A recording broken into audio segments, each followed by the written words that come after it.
Hello, welcome back to Who's Views, and here we are again celebrating 60 years of a Time Lord. As you can see, for this edition of The Sound of Whosic, I'm joined by Michael Jarvabean himself. Hello. G'day, how are you? I'm not too bad at all. Listen, thank you so much for joining me on the show. No, it's my pleasure. It's a decent, it's a decent hour at the moment, so I'm happy to be up and not chugging away coffees as normal. Yes, that's unusual for us on this show, isn't it? Right? It's a good hour. So here we are, everybody, because on the channel this month we are not only just celebrating 60 momentous years of our favorite Time Lord, but we are also celebrating 40 years of season 20. I wish you'd stop saying that. I really do. It does seem like yesterday. Yeah, it does. It really feels does. like yesterday that I walked into my living room and on the table, my mum had surreptitiously put the Radio Times. Well, it wasn't the Radio Times here; it was a repurposed thing here. Yes. But it was the 20th anniversary special magazine on the coffee table. She didn't say anything. She just let me discover it. And I remember glancing and thinking, "What is that?" You know. Oh, fantastic! It does. It just was last week. Yeah. But it was indeed 40 years ago for season 20, and it's a big anniversary for that as well. Amongst all these celebrations for the 60th anniversary, so. Yeah, we've got a few shows that are actually acknowledging the fact that season 20 is 40 years old, Michael, 40 years old. And this is one of them, because here on The Sound of Whosic, for this particular episode, we are looking at and reviewing and celebrating the soundtrack to The Five Doctors. And this, of course, is the most recent edition, released in 2018 by Silver Screen. This edition of The Five Doctors is the most comprehensive release of this score yet. This includes, Who viewers, 80 tracks, including music from the original 1983 broadcast, the special edition that was brought out in 1995, and for the first time ever, various SFX from the show as well. And we'll be coming to talk about those as we get through this particular show. But I mean, Michael, you and I are a big fan of the soundtracks, and it's fair to say that it all stems right back to 1983, didn't it, with the momentous release and something that changed our life, and something that we are talking about on another episode as well, which was Doctor Who the Music, which is also celebrating its 40th anniversary this year. I'm not making this up. Certainly that first album is one of the probably, if not the seminal albums of my life. It was just it had such an influence on me. And everyone said, get a real album. Listen to some pop music. And I said, no, I want to listen to the BBC Radiophonic Workshop. Thank you very much. Yeah. I mean, who wouldn't have done? We are going to talk about that in another show. But that, if it hadn't been for Doctor Who the Music and then its successor, Doctor Who the Music 2, we wouldn't have all these lovely soundtracks or a whole generation that are interested in the soundtracks like we are. Absolutely. And of course, other than the broadcast of the Five Doctors, that second album, Doctor Who the Music 2, was the first time I'd heard in stereo the beautiful sounds of Peter Howell's Five Doctors score. Exactly. So it's all down to those two records that we're here today. And as I say, we are now talking about the Silver Screen version, and it's a joy to listen to, isn't it? It's absolutely fantastic. As I say, 80 tracks. I mean, congratulations to them for putting it together. Peter Howell, Mark Ayres, the whole team there. Wonderful. Big shout out to Mark Ayres too, by the way. I mean, obviously Peter Howell, who composed the thing, but Mark Ayres does such an incredible job producing these things, and obviously the sound for the Blu-rays and all that sort of thing. He really is a hero in my eyes. We've got to get him on the show. We've got to get him. I've got so much I want to ask him. I would love to have Mark on the show. Mark, if you're watching, do come on the show. Come along. We would love to chat to you. Yeah. No, but he does an extraordinary job. Here we go with this. The Five Doctors, of course, 1983, celebrating the 20th anniversary of the Doctor back in 1983. And this 90-minute special came along and blew our minds at the time. Didn't absolutely did. And it started with, a lovely version of the theme tune, the bestest theme tune in the world. It was a bit sort of sparkly, wasn't it? Well, it's interesting, this one. It's an anomaly, because even at that age, I thought, oh, this is different. And of course, the theme tune in the special is the stereo version that was on the albums, where previously it had been the mono version with the sort of sound of the atmosphere at the end as the part one, which suited television at the time. We have to tell any younger person that's watching this now. It was mono. It was fine. It was brilliant.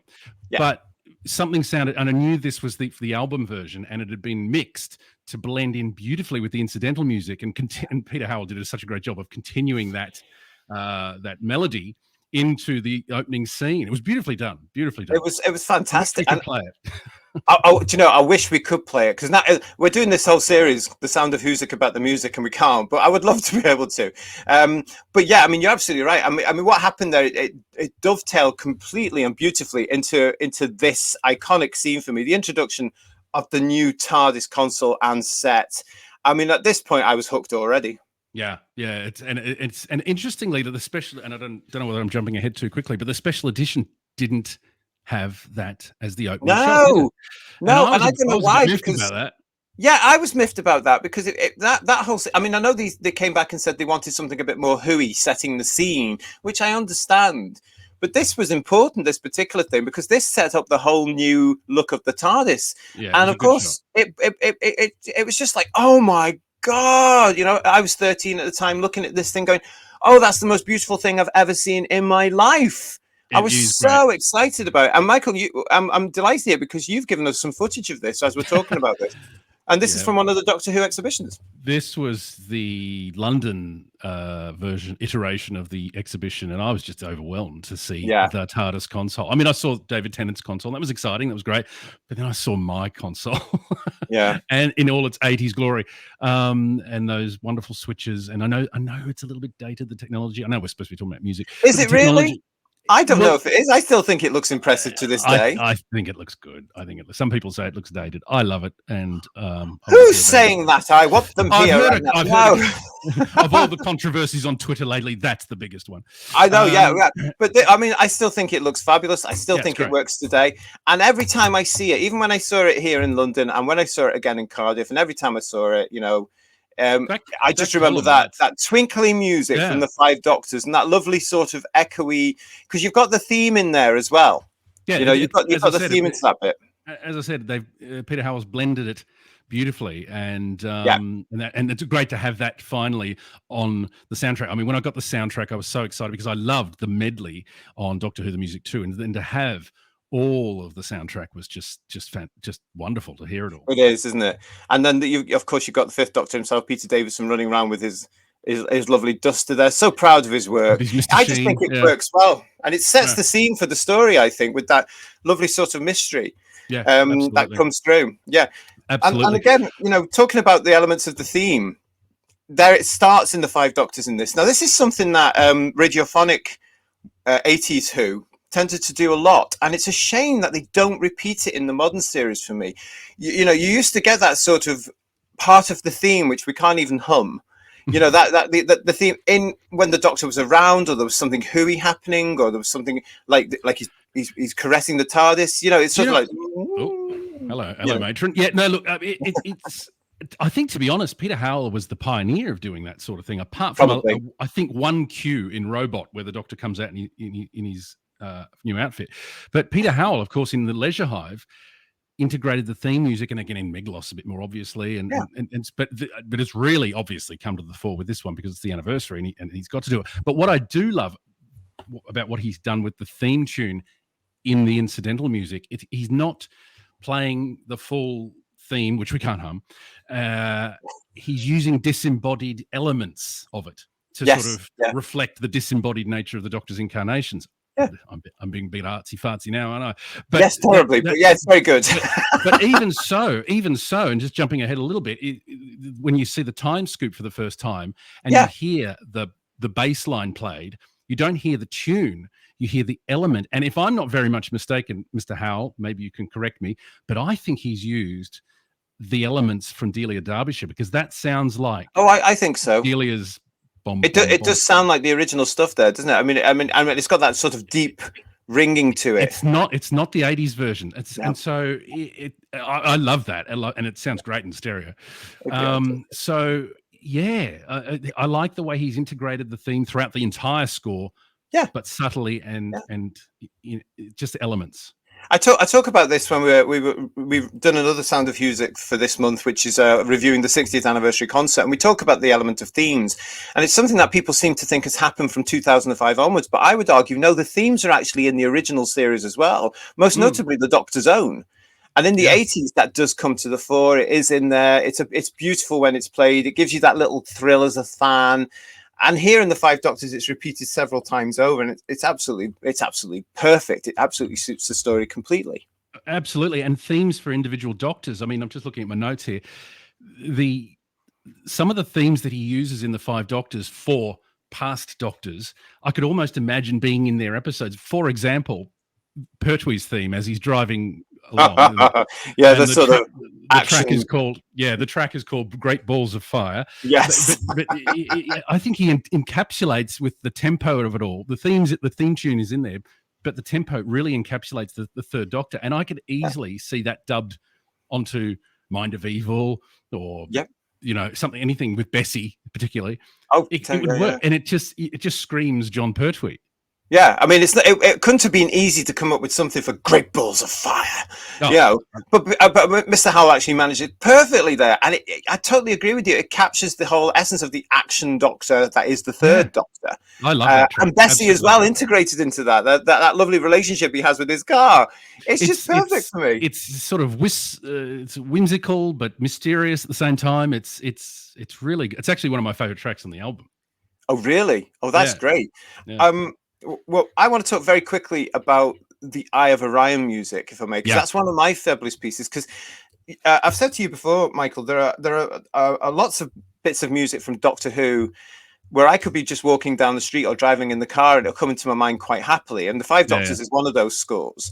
And it's always the Eye of Orion that I go to first, because it's just so, where I am in Scotland as well, when you go out and you look at the Green Hills and all this sort of stuff, what's happening, that's the music that comes to mind. It's just so lovely. It's one of the few occasions in the old show, our show, that the music and the scene is a bit reflective. Like they didn't often take the time to have those reflective moments. No, they didn't. No, and this is one of those rare occasions. And as you say, it works beautifully. The music's really nice, and of course, it made it to the medley version as well. Yeah, and we have to say, I've got this picture here from 1983 of Mr. Howell. This is from the Radio Times 20th anniversary special, and there he was there. Look at this, and I mean, it captures the mood of what should be the Eye of Orion beautifully. And even though the Eye of Orion looks slightly different, it's tampered with in the versions that comes after it, the music is still that sort of element where it's peaceful, it's serene. You can actually try and feel the Doctor calming down after however many hundreds of years since he last went fishing. It's just wonderful. It's just fantastic. Yeah, it is. It's a nice moment. Interestingly, just looking at Mr. Howell's, can I call you Peter? Mr. Howell, can I call you Peter?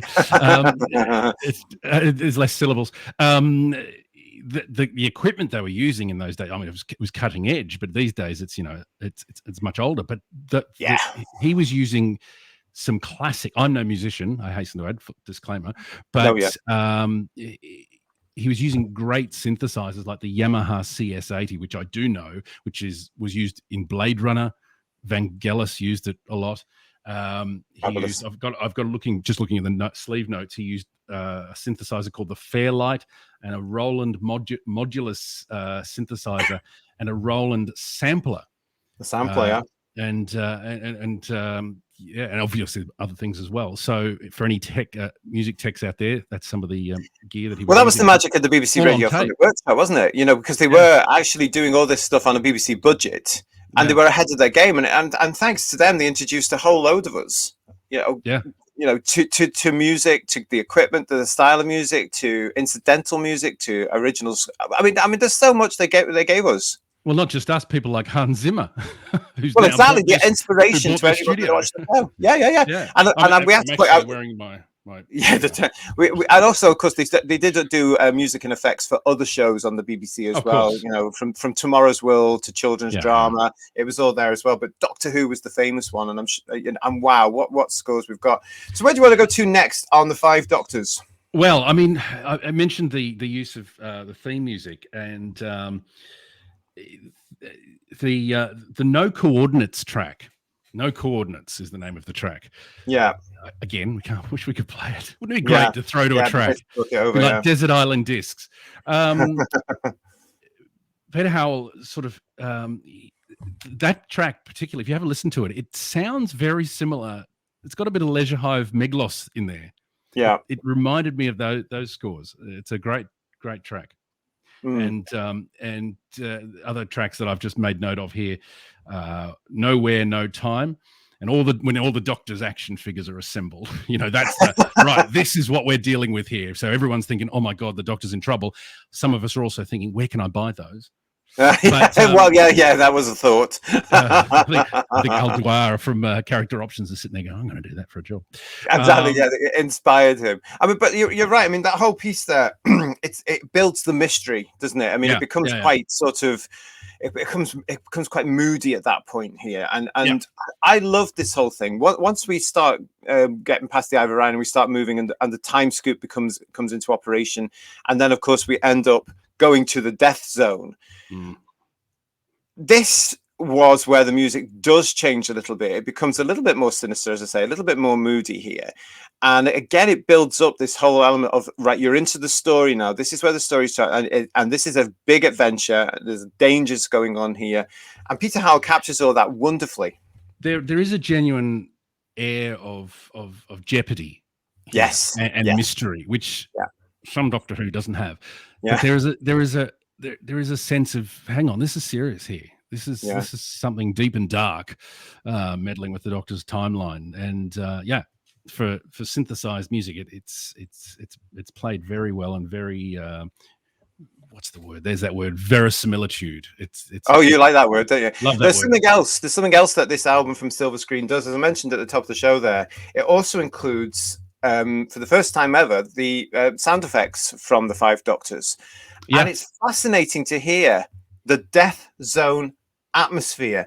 Now, this for me captures what Doctor Who is. It's incredible. It's actually very spooky. It's really spooky. It's weird.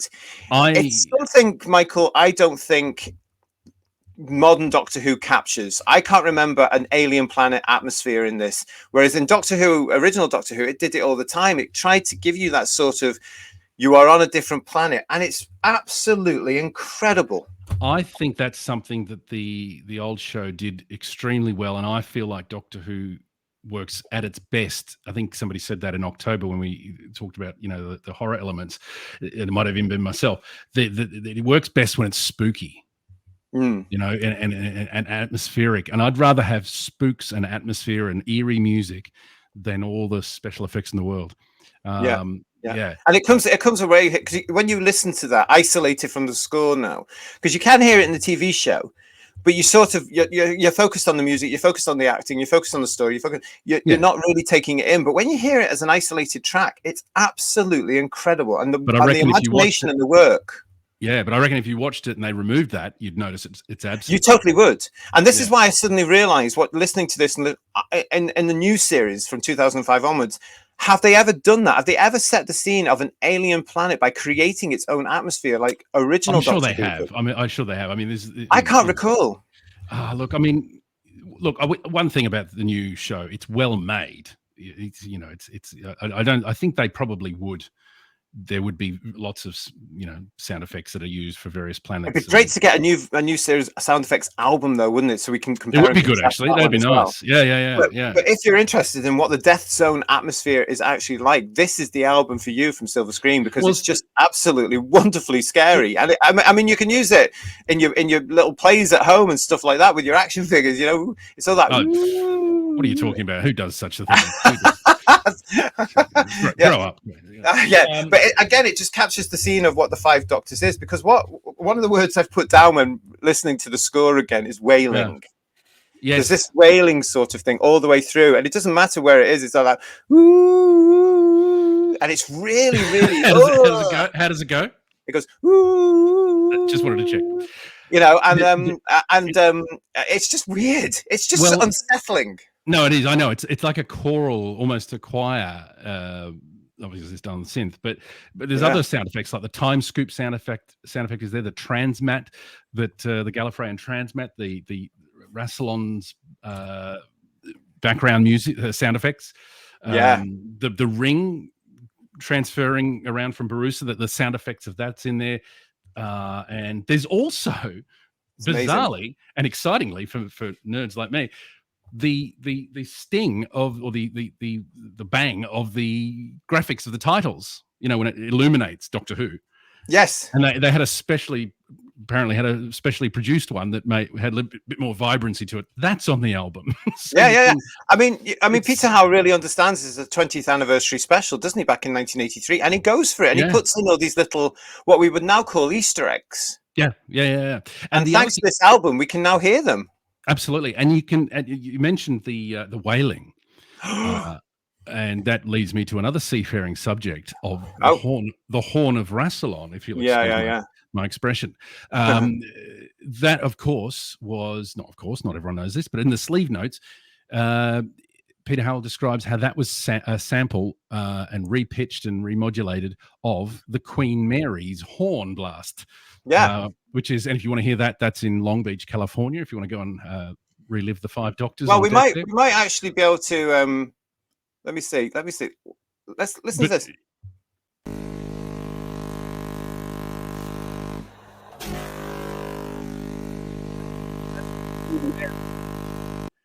So that's the horn of Rassilon in its real raw state. So I'll just explain how we got that.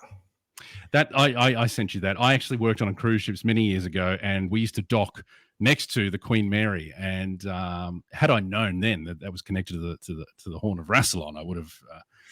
It's a lovely story, isn't it? But and it was in the BBC library, evidently, according to the sleeve notes. Yes, so they just but how creative! That's what I love about the Radiophonic Workshop. They were so creative and innovative, and they pushed boundaries. Yeah, and what Peter's done there is he created a now iconic sound for the show. Because even at the 50th anniversary concert and other concerts, of course, they start their medley, if you like, their mashup of classic Doctor Who music with the horn, and everybody knows it. The horn of Rassilon comes on, and you go, right, we now know where we are. We're back in 1983, and we're about to go to the Death Zone. Yeah, and because it's repeated several times throughout that entire, it's a brilliant and genius way of setting the scene, literally, for the next scene. It's genuinely unsettling.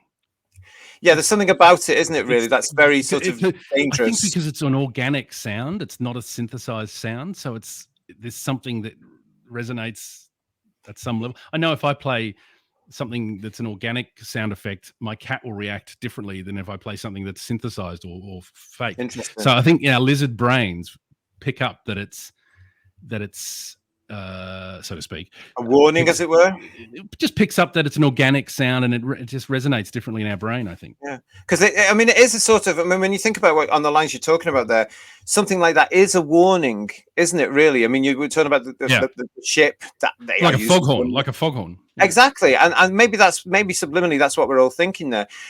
For me as well, there's something about that whole thing, again, tying in with the atmosphere of the Death Zone, tying in with the music that's put around the tomb of Rassilon itself. The fact that the script is building up this awareness that actually we're on Gallifrey, we're in the Death Zone. Yeah. There's mystery here. There's this whole ethos that for the first time in Doctor Who's, well, really, it's tipping its toe into this whole mythology that the show's created over 20 years. Only the Deadly Assassin can come close to this, really, when you think about it. But here they're actually bringing Rassilon into the show. They're bringing in the myth around Rassilon. They're actually creating this a little bit more. Terence Dix, the author, of course, is pushing this on a bit. Yeah.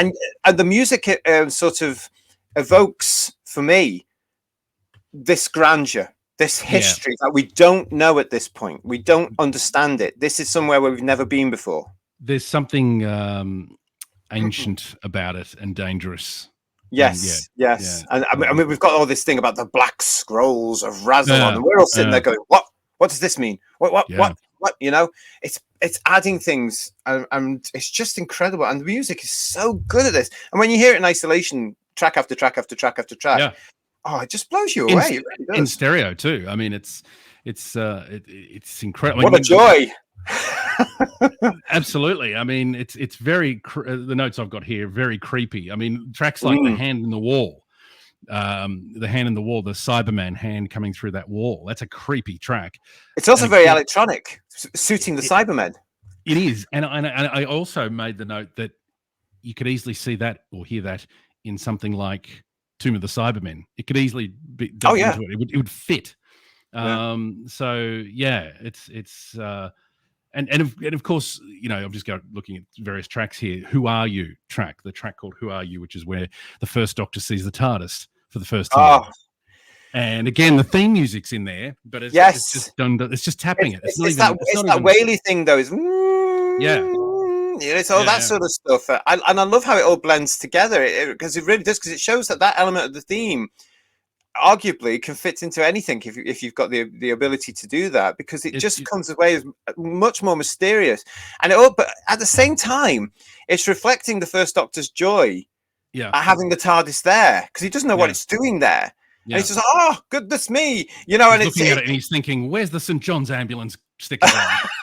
Why are the windows a different size?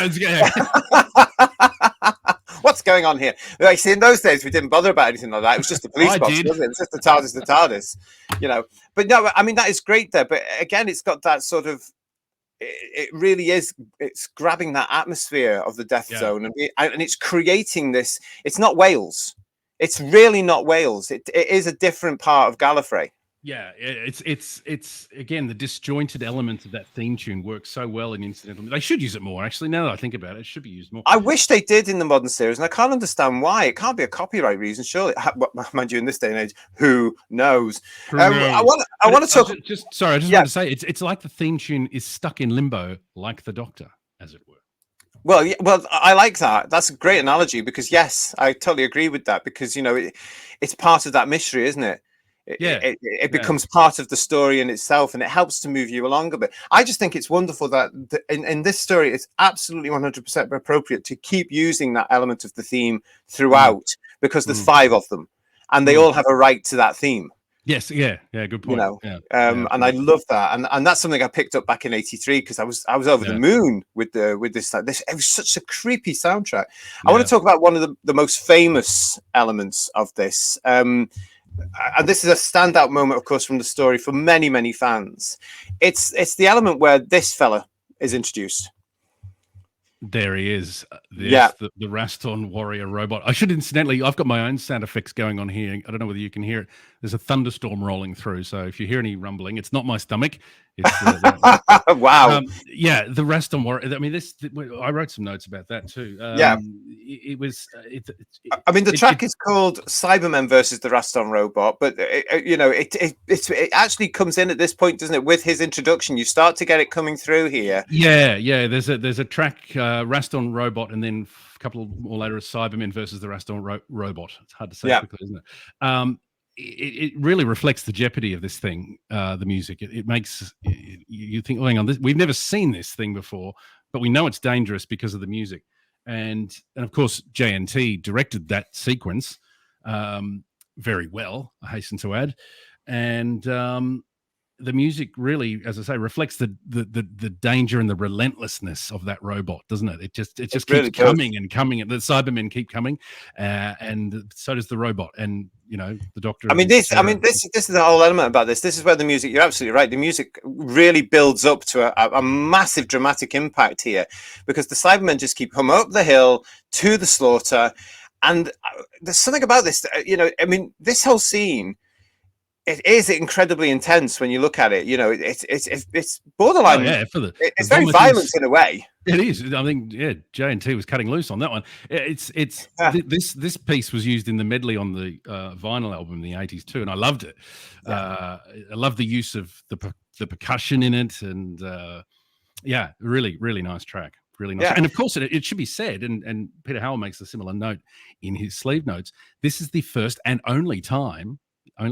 That he wrote music for not only the Cybermen but also the Daleks. The only time. That's right. He made the most of it. He did, and it does harken back to Earthshock, Malcolm Clark's Earthshock. It has got that metallic, It's a lovely natural marching. successor. Yeah. You could play the Earthshock music and the March of the Sidemen, which we all know and adore, and then you could play this one, which is it is called Cybermen versus Raston Robot. I think it should be called Raston Robot versus Cybermen personally, because the Cybermen don't stand a chance with this thing. No, I mean, the Raston Warrior finishes them off completely and utterly, given the chance, of course, for the Third Doctor and Sarah to escape. But the music actually brings all that out, and it shows the drama of this fight. You know, because it's supposed to be epic, isn't it? But the music really brings that out, and the way that it's shot as well. The Cybermen keep appearing, so you think there's thousands of them, when of course there isn't. But it's just, and again, that music and that to that scene has actually inspired so many people, because even today, 40 years on, the artwork that comes out about that scene is incredible. Yeah, and not to mention the action figures. You know, it's but it's such a great piece of music, and it's got that same sort of jabby sound that the arrows have, and it just really works so well with that scene. I think it really does, and I don't think it was impacted much in the special edition that came out in '95. No, it's just clearer and cleaned up. Sounds if anything better. Not that there's anything wrong with the other version, but it's just clearer. In the you know, the new mix, but that, and also the Dalek music, of course, with the First Doctor, that could easily it is the precursor to Malcolm Clark's Resurrection of the Daleks, and it has a similar quality to it, don't you think? I do, actually, because I mean, this, out of all the scenes in the Five Doctors, this is the most traditional for myself, because of course you've got these mirrored walls. Which takes me right back to it takes me back to Pertwee and early Bakers, when that's what they would do occasionally. Well, it certainly reminds me of Genesis of the Daleks. Yeah, absolutely. Not to mention the Daleks, or the the Daleks, and to an extent also Planet, because of all that sort of greyish sort of. But you know, I mean, it's wonderful to have that there, and the music that's used in this element here is very it's the same, isn't it, as what happens with the Cybermen. It brings in this sort of urgency to say, well, actually, this is a Dalek, and one Dalek is bad. Never mind fleets of them. It only takes one of them in a bad mood, and which is always, and you are in danger. And the music helps bring out the Doctor and Susan's fear. In these traditional corridors, which I love that element in. They had to get the corridors somewhere in Doctor Who, in the Five Doctors. Absolutely. It's if you're going to have a Dalek in an anniversary story, you've got to have it in a corridor, I guess, is the it'd be the most dangerous, because it's looking for a way out as well as anybody to exterminate, and the smoothest floors.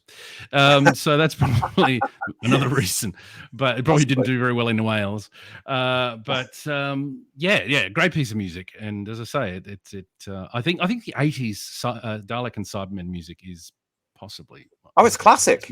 It's I mean, obviously the 60s and 70s stuff is great too, but for me, I love the 80s stuff they did with them. But I mean, it's such a good sound, and it goes from those action sequences through to melancholic stuff like the Phantoms, you know, the melancholy of lost friends. It's quite touching. But it's also quite scary as well, because you've got all this sort of, again, it's that sort of mysterious, you know, it's this sort of gentle sort of thing. But when the Doctor suddenly realizes he's about to be tricked, and that they are phantoms, they are ghosts, illusions of the mind, it turns into that horrible screeching. And what the music does, it turns it from being, and now a guest role with, you know, Wendy Padbury, give her a round of applause, and being something that's a bit, you know, light entertainment, to something that's actually like, we're happy to see her. Oh, great, it's Zoe, but there's real danger here. So we don't really have time to reflect on just seeing old faces again. We're worried about them, and it's all down to that music. It's all down to and the acting too. I can't take it away from the acting. But that music really just elevates it and turns that into a very good scene into a very chilling scene. Absolutely, and you got that turn. I remember watching it in '83 vividly for this episode. Absolutely, every moment I treasure in my memory. But when you're seeing these people from the past, the music starts to set the scene to say, there's something not quite right. It's not a happy reunion. Yeah, and I love that, because it builds up to that whole thing. You know, I mean, you just say, this isn't. Oh, what's happening? It was And I think wonderful. that's the way you do old. You bring back old characters. You just put them right into the narrative. You don't waste time going, oh look, it's our favorite character from this. Don't forget all that. Get them into the narrative. Make them part of the action. Have them there for a reason. Don't just put them there as window dressing.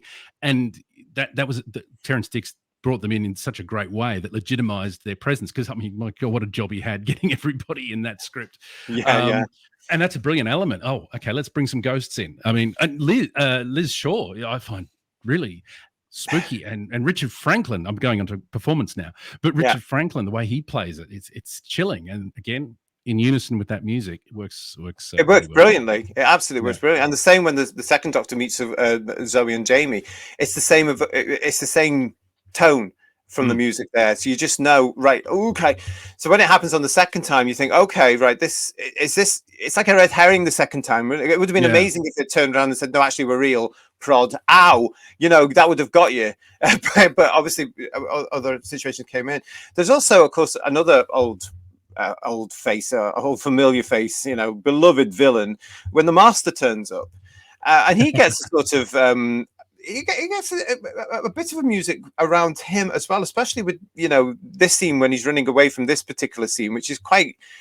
I don't know how to describe this particular track at all. When it comes to this, but when you're listening to it, you recognize it immediately. Yeah, it's like a. I mean, the reunion of John Pertwee and the character of the Master made that a special scene. A little bit melancholy as well, but it's so annoying that we can't play these tracks. because it's hard to talk about. But I'm hoping that as fans we know what we're talking about here, because this track is called "My Best Enemy." No, I haven't got a clue. What show are we watching? My Best Enemy is what this track is called, and it's just sort of wow. It's creepy, but it's also respectful. Yeah. I'm trying to find the words.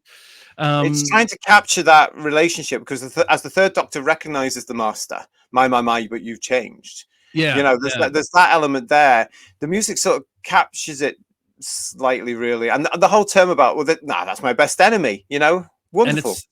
And the performance plays it this way, but the music also plays it in a way that the Master's a threat, but he's not the threat. Yes, that's the big the big red herring in the story, isn't it, really? So the music isn't, if he was the big bad, to coin a phrase, the music I think would be a little bit more threatening. But because he's sort of an ancillary character to what's really going on, the music can have a bit of fun with the levity of, the whole my best enemy. That you can have some fun with that scene. Yeah. I tell you, and the bit where he's running away, that's just fun. That's sort of it reminds me. It's almost comedy moment, that one. Well, I was going to say it reminds me of the old sort of villains of old. Yeah. Which Anthony Ainley sort of captured. Yeah. The cape flowing and the music's almost frantic, isn't it?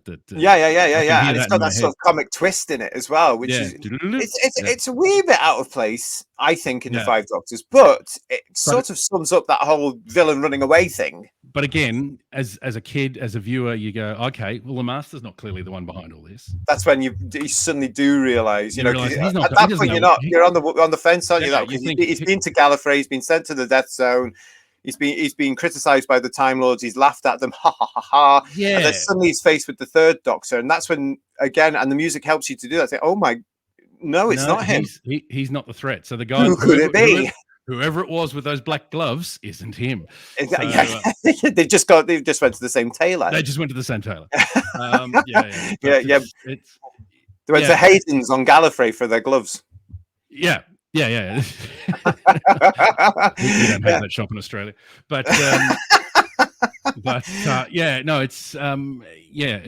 it's a nice little reveal of his part in the plot. Yeah, exactly. Yeah. Right. Another track I was going to mention, the track. Yeah, go ahead. And tell me if I'm leaping ahead. The Tomb of Rassilon track. No, let's talk about that, because this is essential to the. I mean, the Doctors and their companions spend most of the episode trying to get to this place. So you see it from these sort of shots these gorgeous model shots from various angles. It's superimposed into various shots as well to show the distance the doctors have to travel to get there. But they're all aiming towards this. They know this is where they've got to go. They know this is where everything, all the secrets of why they're there are going to be revealed. All of them are aiming to get there. It just, but the music that each time that you've got the Horn of Rassilon that comes on here, you've got this mysterious score around it as well. It does really suggest this is a place you really don't want to go to. Well, and it blends in beautifully organ sounds with the horn, the same pitch. Yeah, and the two of them together gets real creepy, real quick, and then it's punctuated by my favorite line in the entire special, which is my dear Pertwee, who I absolutely adore. Yeah. When the first doctor says, "What kept you? What kept me?" Of all the confounded arrogance, it just punctures the tension so well. It's brilliantly, it's brilliant, and there's no score at that point either because it doesn't need it. No, it doesn't. I would think today there possibly would be, but it doesn't need it. It just didn't need it because you've got the meeting of selves here. Yeah, you've had this incredible for the time shot of the tomb itself, the actual tomb where Rassilon has been laid to rest. Rest. That's a joke. It keeps coming back more times than blooming Cher. But it's a case. There he is. I'm just picturing Rassilon on a battleship now singing. It's just...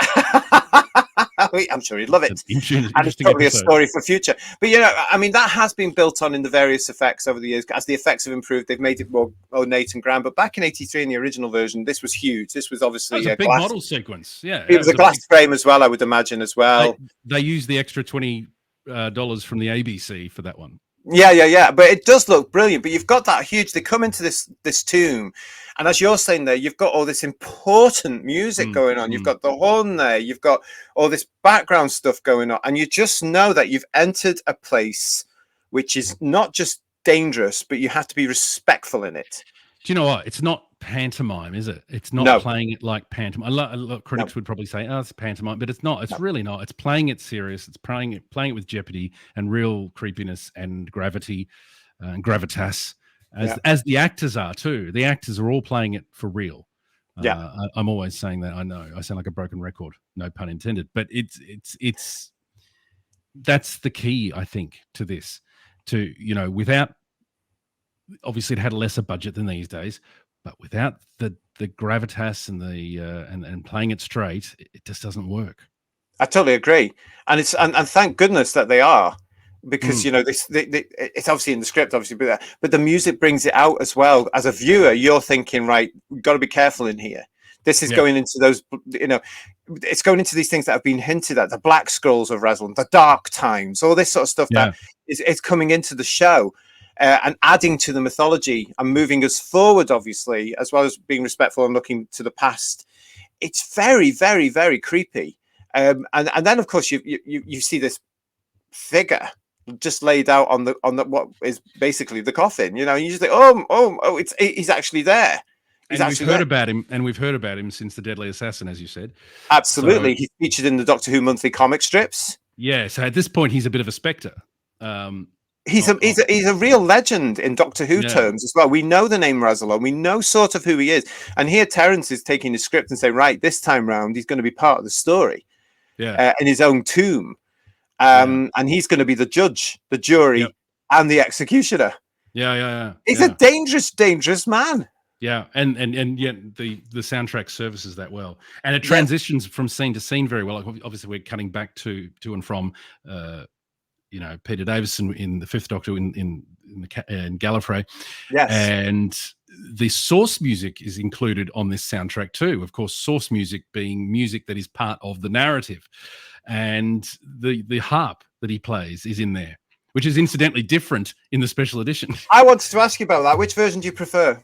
I like the original just because I'm used to it. Yeah, me too. I don't know why Mr. Hal changed it for the maybe it was the position of the key that Peter's fingers a bit more.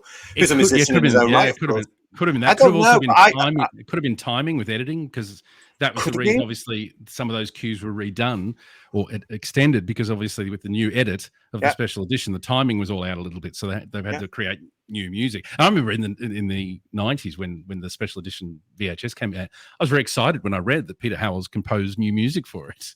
You know, now it's finally available on the soundtrack. Go to silverscreen.com. Yeah, I mean, it is. I mean, and this was one of those little pieces there. But when you talk about the harp, I always think of the original. Because that just seemed to be, I don't know, the newer version was a bit jazzier for me. I thought, it doesn't suit the scene. There's also it's not source music, but it's incidental music. The harp playing when Barusa enters for the first time in the special edition. That's a new piece. It is, but that actually is quite nice. I like that. I mean, that's one of the. It doesn't take away from. It's called Enter Barusa, isn't it, for the special edition? Yeah. And again, it's quite nice because it dovetails. You start with that lovely introduction with the harp.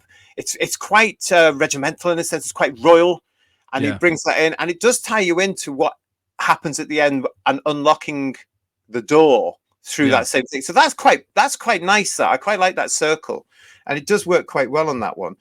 But again, when we get into meeting Barusa in his new guise as villain, if you like, which have been building up quite a while. When you look at his story arc, he was going slightly mad, wasn't he? All the way through. Yeah. There was always something a little bit off about him. Especially in Invasion of Time with that sort of performance. He was very, It was as though he was plotting then, I'm going to do this. So underplayed. I know we're digressing back to that, but it's was such an underplayed performance. It was beautiful, wasn't it? It really was, yeah. But here he is now in the Five Doctors, got to this bit where he's gone completely and utterly balmy, and it has become the danger, is in control of time already, and wants to keep it forever and ever and ever. But that whole music based around him, the score around him, and the score around the game room. Again, the Doctor's music is based in there. You've got this beat that's coming through. You know, this sort very dark. It is. Very dark, but it's magical as well, isn't it? Yeah. It's very dark. A lot of bass being used, which the word jeopardy keeps coming to mind.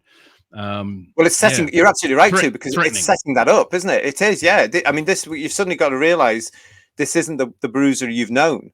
This particular incarnation is dangerous.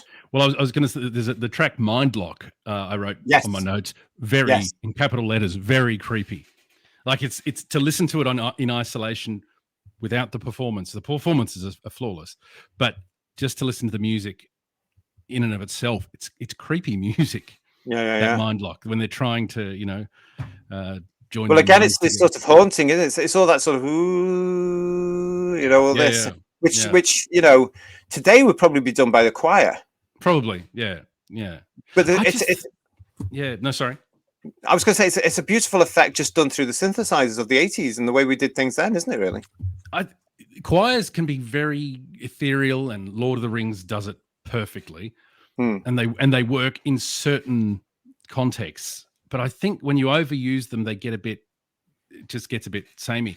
I think synthesizers, when they're used, electronic music, I shouldn't say electronic music can be very creepy. I mean, listen to Blade Runner.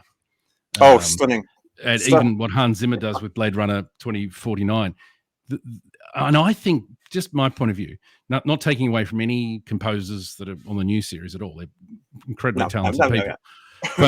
But I feel like Doctor Who is much creepier when it's, and again, we've said this before, much creepier when it's electronic music. It just gives it an ethereal quality that's unique to Doctor Who.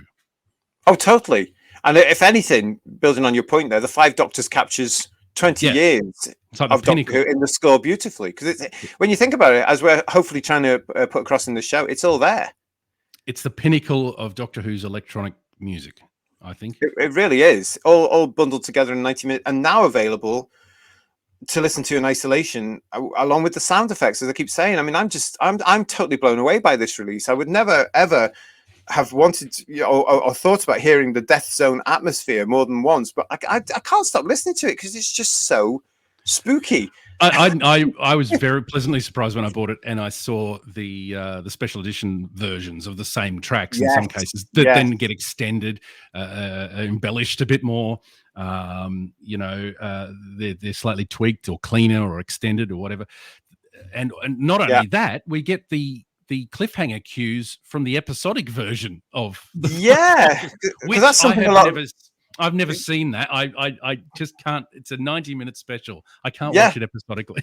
Well, no, I mean, we have. I mean, we all. A lot of us forget. I certainly forget there were the episodic versions as well, which were broken down for foreign broadcasts. Should ever, the foreign networks want to say no, we got the 90-minute one.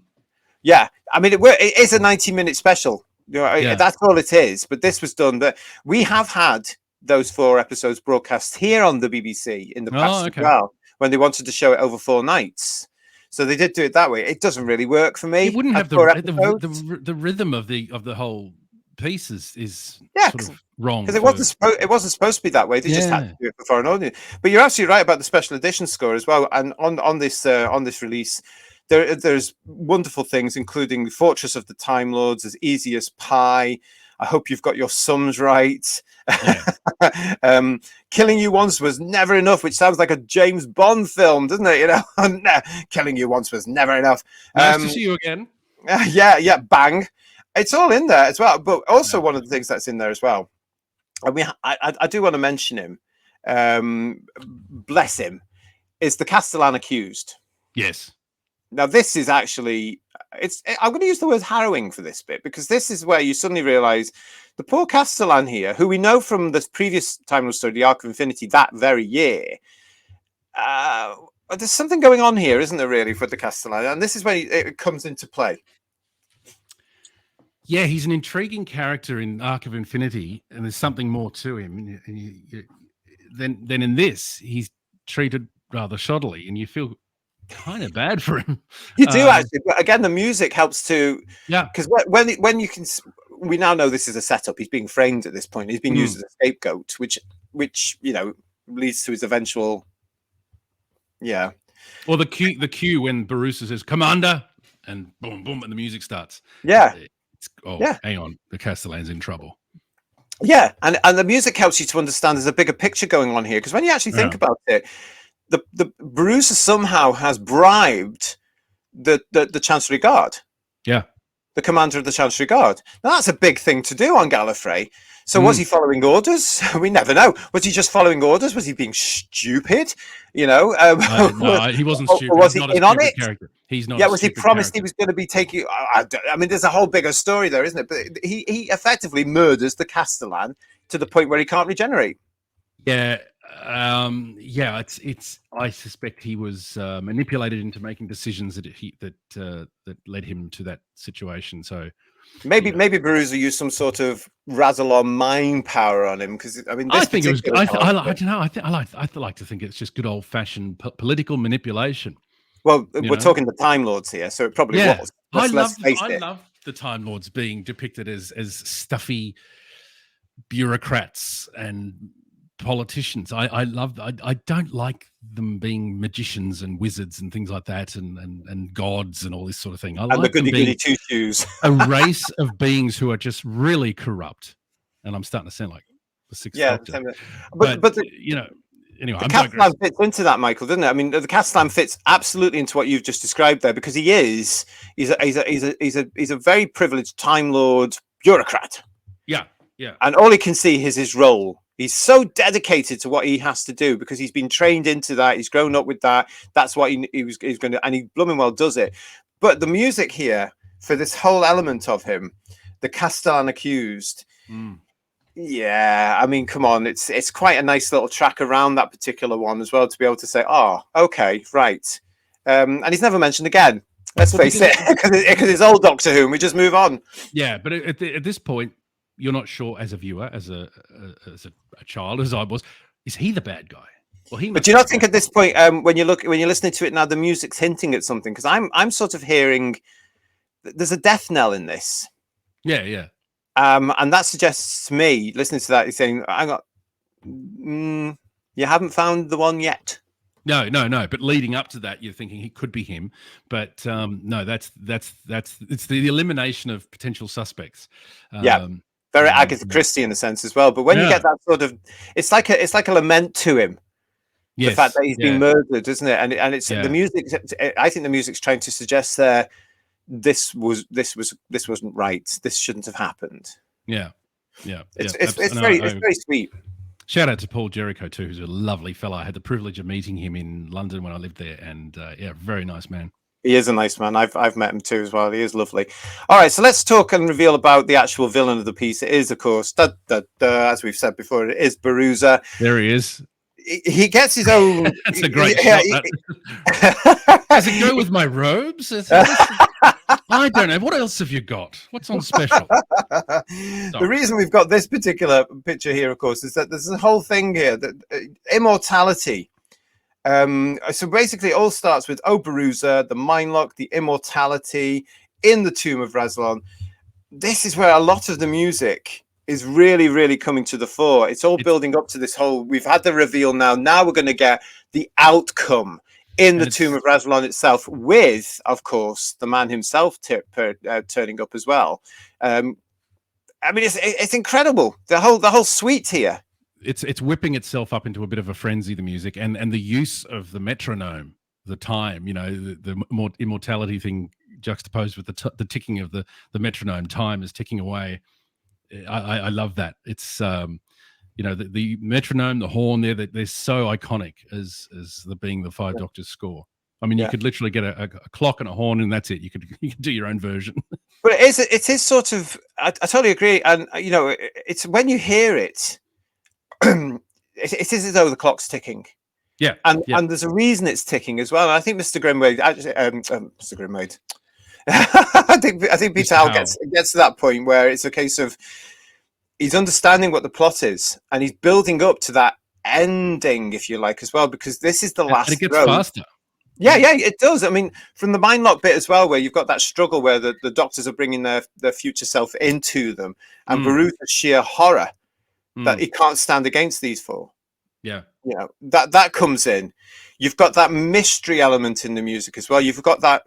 I love that running through the show. I could do that all day. Probably will do now. You got that going through. We'll sample it. But not only that, we've also got all the doctors we've known, apart from one, up against all this. So again, the jeopardy's there. It's like, hang on, this is a threat to all of them. Yes. So the stakes are really high, and the music is telling us that. Yeah. And it's just magical how it all builds up, because you know something's going to happen, because you've got the meeting of minds now. You've got the four doctors standing there, really, really taking Baruza on. The three of them are getting quite concerned at this particular point, to the point of a little bit sort of frantic, going, okay, what are we going to do about this? And then you've got the first incarnation, a little bit more considerate. He's sort of looking out the box, and he's trying to work out, hang on a minute, this is happening, and this is, so when Rassilon's going on about all this, and all this wonderful music's coming in, at this point you feel like you're in some sort of church. And the editing is speed for the time is edited quite quickly, and the music is jumping around from shot to shot. It's a frenzy of a situation. Well, it really is, because it's taking you. Well, it is. I mean, the music is helping to take you into some sort of panic mode. Yeah. Because at one point, I remember in '83 on original broadcast thinking, Baruza's won. What's going to happen here? Yeah, escalation. Because he's standing in front of Baruza, claiming immortality, and Baruza seems to be egging him on. And you just don't. You think, hang on a sec, what's going on here? I mean, you now know that Rassilon is well, he's just as cruel as all the other Time Lords, even more so. So this really comes out in this particular story now. You suddenly know you don't trust this guy. He's not quite what we all thought he was. Baruza has an ally now in the Great Rassilon, and oh my God, the two of them are going to team up. Yeah.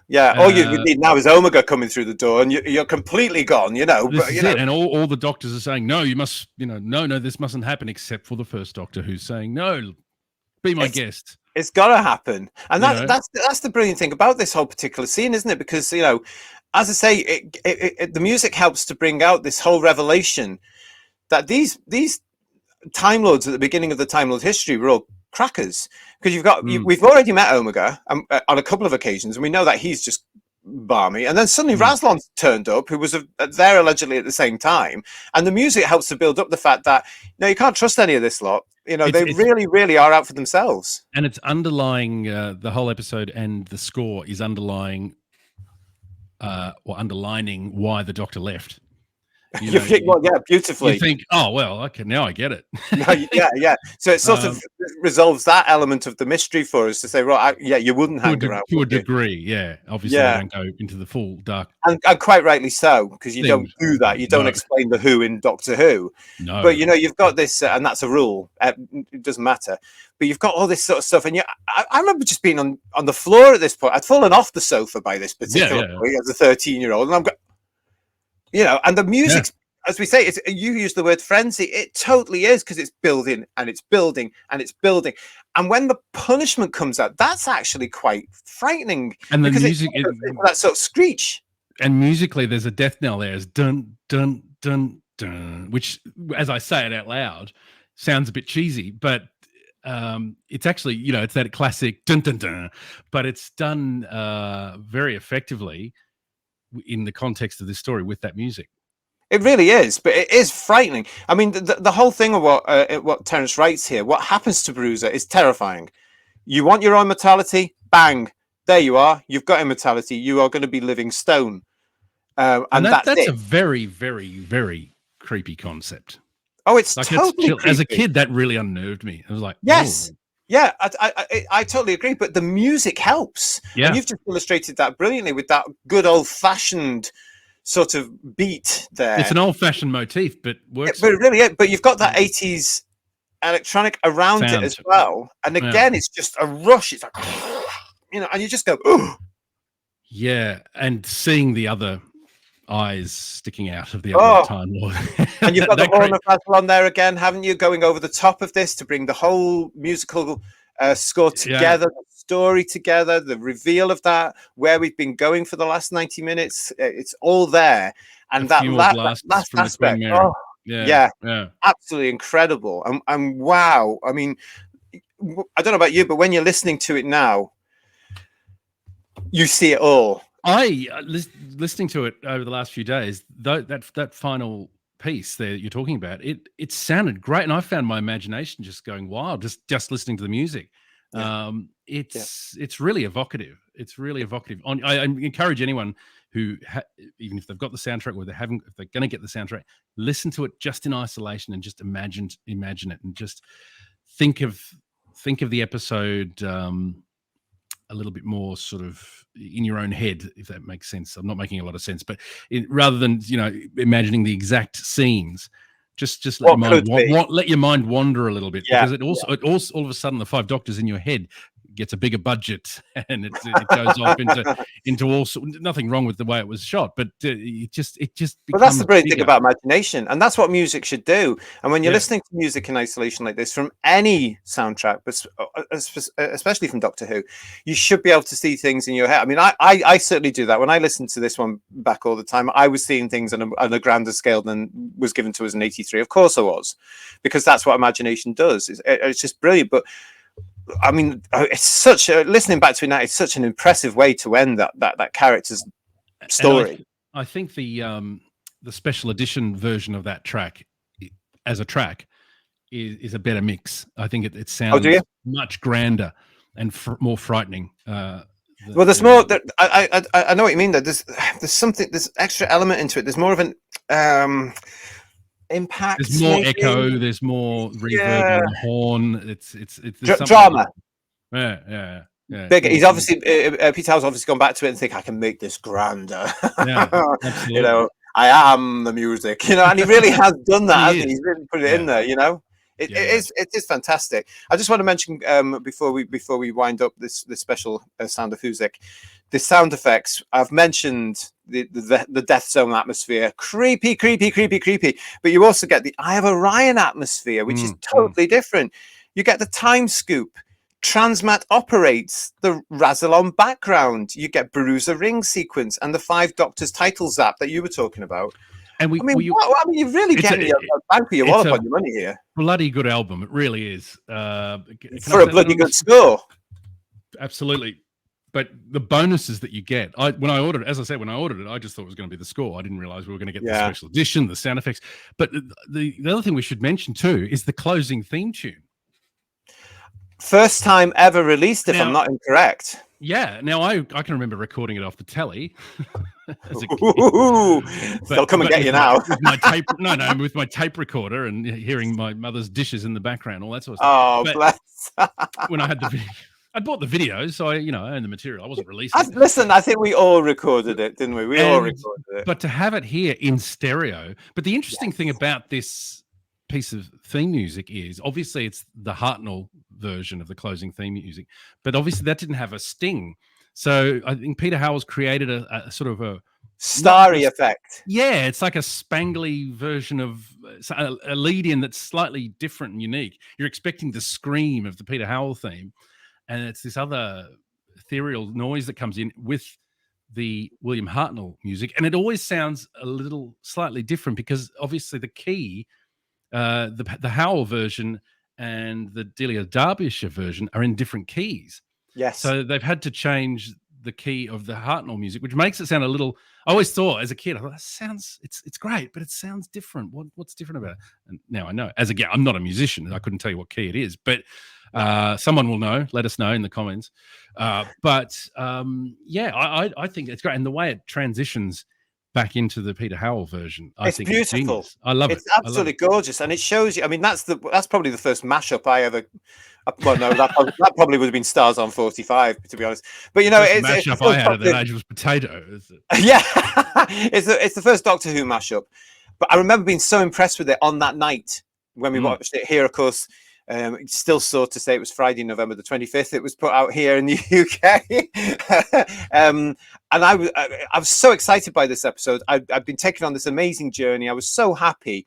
And then to round it off with the two versions beautifully meshed together, for me, it just solidified that how timeless the theme is, because it should do that. It should be the same theme. You shouldn't be able to notice the joins if you're putting the various inclinations of the theme together. And this one for me was just like that. I mean, what a brilliant idea that was as well. Whether it was John or whomever to say, right, the title music needs to bring the two versions together. It just is, and it brings you to get it on this now, for the first time commercially available. It is great, isn't it? It brings out that sort of, especially now in the 60th anniversary year, when you listen to it now, it brings out that pride you've got of being a Doctor Who fan again. It brings out the magic, those two versions together. But it also brings out a bit of gratitude, dare I say, of having been through that 1983 era and experiencing the 20th anniversary, because it was a pretty special year and huge year. I keep saying it was the best year ever to be a fan. Yeah. I remember I was 8, and I remember thinking, is this the final episode? Because it had that. It was such a beautiful rounded off episode. You thought, oh well, that's it. It's finished. And then obviously in the magazine it's got Warriors of the Deeps coming up and all that. But I was a kid, folks. Yeah. And we didn't have the internet. But thank God. Yeah. But yeah, it's a great soundtrack. It's thoroughly, if you're a collector of Doctor Who music, get it. It is absolutely it is absolutely a must-have if you're a Doctor Who music enthusiast, or even a soundtrack enthusiast, full stop, electronic music enthusiast. It's brilliant. I can't sing the praises of Mark Ayres and Peter Howell enough for this album. I mean, I love Peter Howell. I love his music. I love the Leisure Hive. I think he's terrific. And as I say, and his version of the theme is just sublime. Well, it still sounds absolutely brilliant today. You can. They are still playing it at various gigs. I sent you those. I sent you those links, didn't I? With the Glastonbury. I'd love to go to one of those concerts to see. And those links are on the Sound of Whosic playlist as well. They're all done on our original show where we post about the music of the show. The links are in there if you want to go and look at them.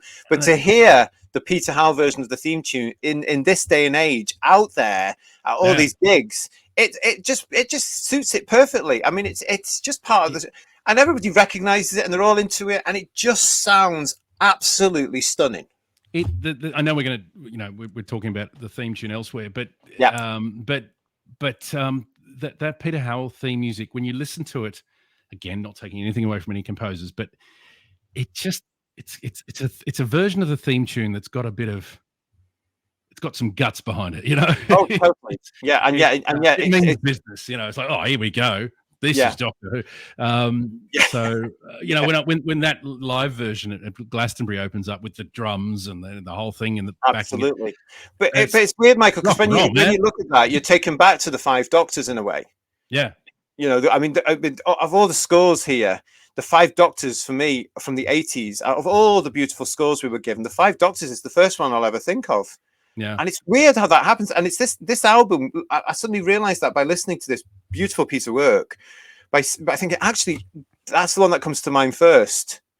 And then there's other elements, other stories that come in. But isn't that strange? The impact of that score.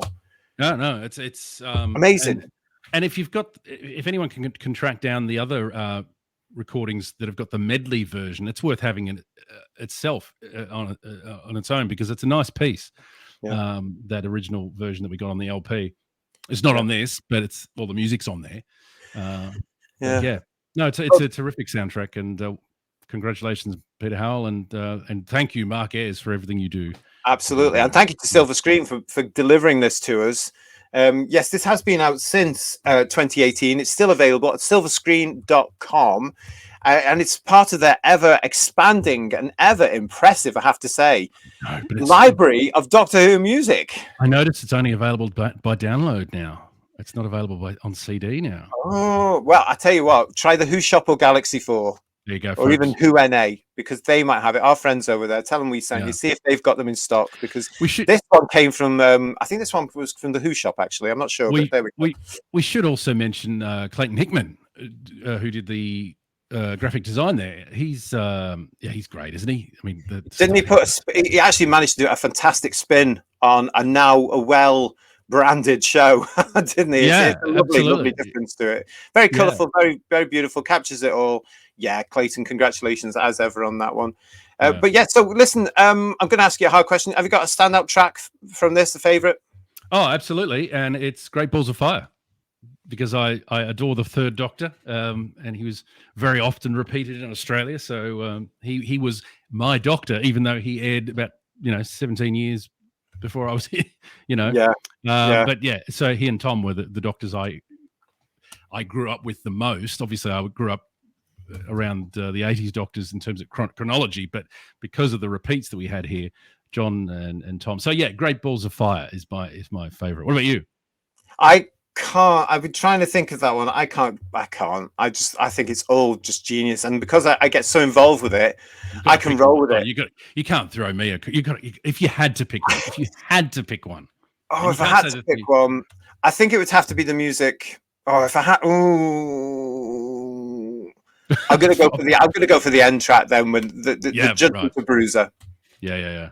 I think I'll go for that, just because of the sort of relief you feel. Immortality after it's all done. Yeah, after that's done, and oh my goodness, that was a hell of a story. Phew. Cigarette, anyone? No, cup of tea. No.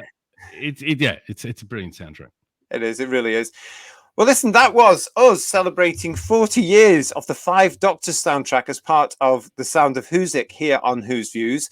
And that itself forms part of our 60th anniversary celebrations as well. Thank you very much for watching it. I hope you've enjoyed it. Please leave any comments you've got about your feelings about the Five Doctors soundtrack down below in the comments box. Don't forget to please give us a like. Much, much, much appreciated for that. Please share the video as well. And also, subscribe, because November 2023, of course, big month for all Doctor Who fans around. We've got plenty of content for you. So make sure you subscribe. Make sure you ring that bell so you get notifications of when we're either dropping a pre-recorded show or a live show as we celebrate 60 years of a Time Lord on Who's Views. Michael, great to see you. Thank you so much for joining me for this Sound of Who's. Thank you. I'm hoping you'll add some subtitles for my accent so people can understand what I'm saying. You came across fine, and not bad for somebody from your part of the world. Anyway, so we've got all that. Thank you very much again for joining us. We will be seeing you very shortly. Until then, thanks for joining us. Bye-bye. See you later.